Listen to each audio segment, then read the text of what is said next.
brother of North Korean leader Kim Jong-un has been murdered today while traveling in Malaysia. South Korean broadcaster TV Chosun said Tuesday Kim Jong-nam was killed in Malaysia. Siti Aisha and Duan Ti-Huang, two women from very different backgrounds, but both wanted to become famous, both wanted to become TV stars. Instead, both would unwittingly become assassins. Siti and Doan, of course, were told they will be famous. You know, we're going to take you to all these countries. You're going to go to South Korea. You're going to go to Japan. Damn, so you mean to tell me they say his brother got assassinated. You got these two girls who want to be famous, doing all this stupid shit.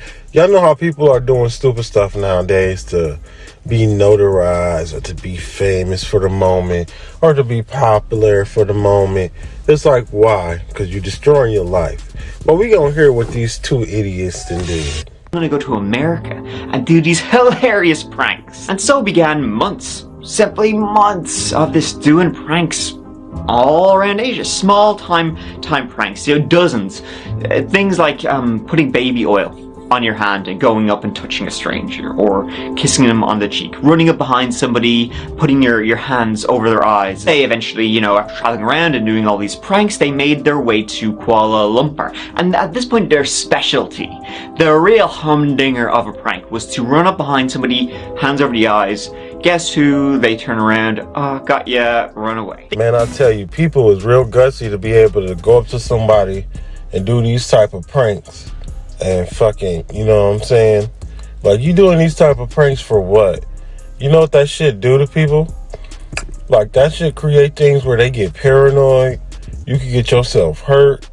You know, a lot of people ain't about that shit, so we gonna see how this thing react, because that's crazy. He did a few pranks in the Kuala Lumpur airport in the weeks leading up to, well, what would be their final prank there. This time you're going to do it with a male actor. And the two ladies, they were given a description of this guy. They were like, you know, he's going to be a bit of a chunky guy. He's going to be bald, but he's an actor. He's in it. It'll just make the whole thing even funnier. And so they were given oil on their hands and a spray bottle of oil, and they were like, go get him. On the 8th of February 2017, Kim Jong-nam was due to fly on an Air Asia flight to Macau. He had arrived in the country, Malaysia, about a week before, at 10:50 a.m. Around 9 a.m., as Jong-nam was walking into the departures hall of the airport, two women were waiting there for him. One walking around, the other standing beside a pillar. As he was walking towards the check-in desk to print out his boarding pass, he was approached by the two women. The first woman, Siti Aisha, sprayed a mist from a small perfume-like bottle on his face before apologizing and quickly walking away. The second woman, that's Duan Ti-Huang, approached in the same way and rubbed her wet hands across Jong-nam's face before also making a swift exit. Being a paranoid guy, like he was, he quickly began fearing for his life. He was right to, because at that very moment, he was already a dead man walking. The staff, they acted pretty quickly, and they took Jong-nam to some nearby police officers, who then in turn took him to the airport's medical center. Jong-nam was already visibly limping, affected by the toxin, within minutes as he walked to the medical center. The women were later followed on CCTV and had immediately gone to the bathroom and washed their hands. They then both fled the airport in taxis soon after. Unfortunately, Jong-nam was already in bad shape almost immediately after being taken to the medical clinic. Within minutes, he was sweating profusely and showed obvious signs of being in physical pain. Soon after, Nam became completely unresponsive and had to be intubated and given atropine and adrenaline. The effects of the toxin were already attacking Jong-nam's entire body, causing his muscles to contract uncontrollably. Despite, you know, the best efforts of the doctors and the medical people at the center, he would die. It actually took authorities longer than usual to be able to identify Kim Jong-nam because he was traveling under a false name. So they didn't poison my man. Put this shit on his face, on his body, put these toxins on him, and they poison him. Now that's crazy to see that. You know, this type of shit is going on for a fucking prank, to be notarized, to be famous, whatever the fuck you want to call it, say it. That's sad that, you know, people do shit like this just to be fucking famous. Under a false name. Under multiple false passports, actually. Once they confirmed who the victim was, however, Malay authorities knew they had to act quickly before the guilty parties disappeared forever. With authorities knowing how high profile the victim was, the investigation went into top gear. After all, this is not just some random crime in an airport. This is the very highest levels of international espionage and assassinations. Well, surprising to everyone, not only did neither woman have any known links to the intelligence or military communities, neither even came from Korea. And the whole incident being caught on camera, it didn't take investigators long at all to identify the assassins. 25-year-old Siti Aisha from Indonesia and 28-year-old Duan Thi Huang from Vietnam were arrested one day apart, with Siti being arrested on the 16th of February and Duan a day earlier on the 15th. Coincidentally, the same day that the post-mortem evaluation was conducted. Both were then charged with the murder of Kim Jong-nam. Both were absolutely stunned. They were shocked. They had no idea, what was going on. The autopsy of his body was done against the objections of North Korea, because they clearly didn't want, this whole story getting out. In fact, even to this day, they deny he was poisoned. They say he died of a heart attack. The key to this assassination was the VX nerve toxin that was used.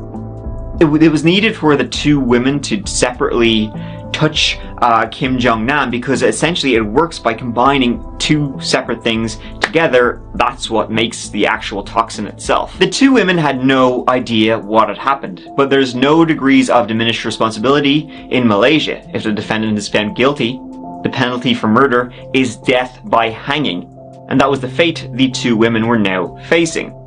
And of course, their defense, though, surely it would be a good one. Well, their defense was exactly what they thought it was. It was just a prank, bro!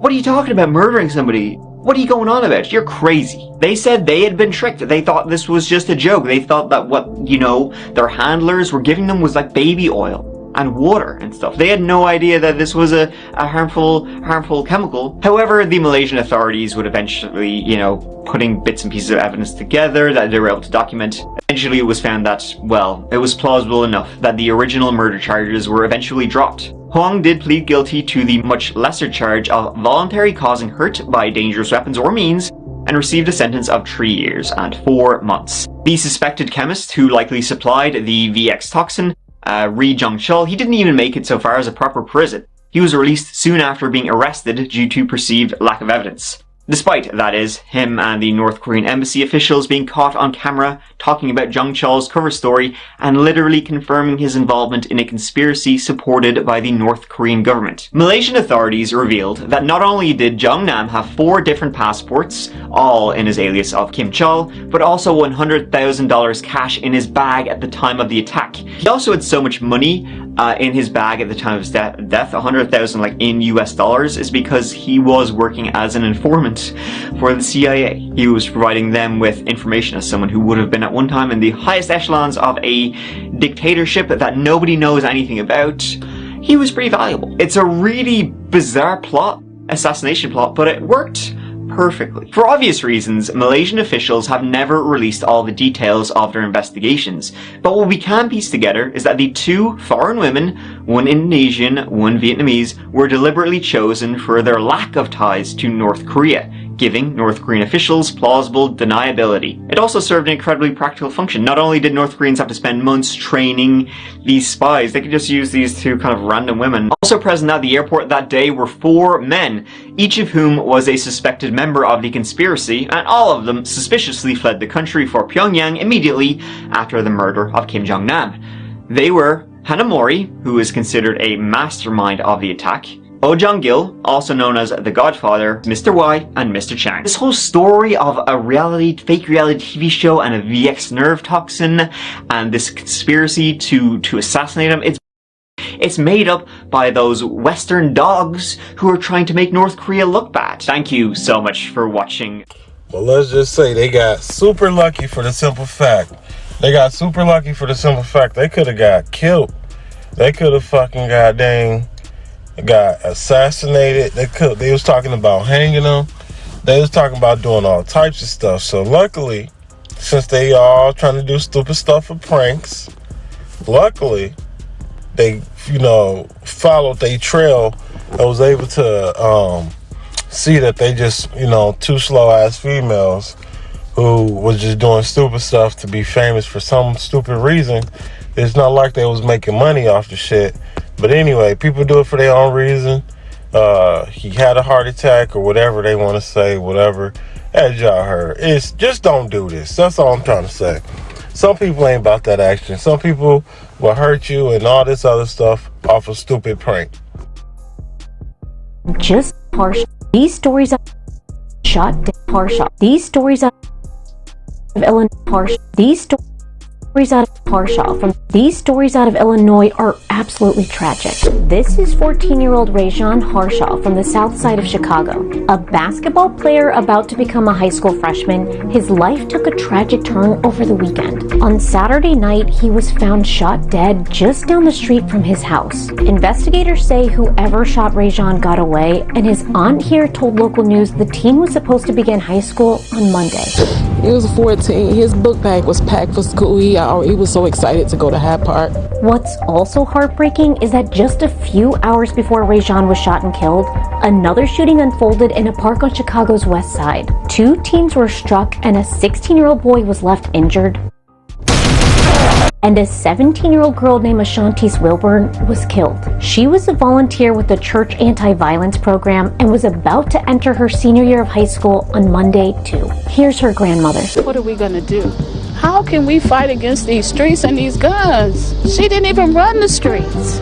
She's in the park trying to enjoy her life, and it's taken away. A new study from the CDC just found that gun deaths among children hit a new record high in 2021, outpacing drug overdoses, car crashes, and cancer for the second year in a row. Experts say gun violence is a chief public health crisis for children, and Black children in particular are disproportionately affected, accounting for more than 2/3 of gun-related homicides. Police are still investigating the death. Man, that's crazy. I can't believe the violence in Chicago.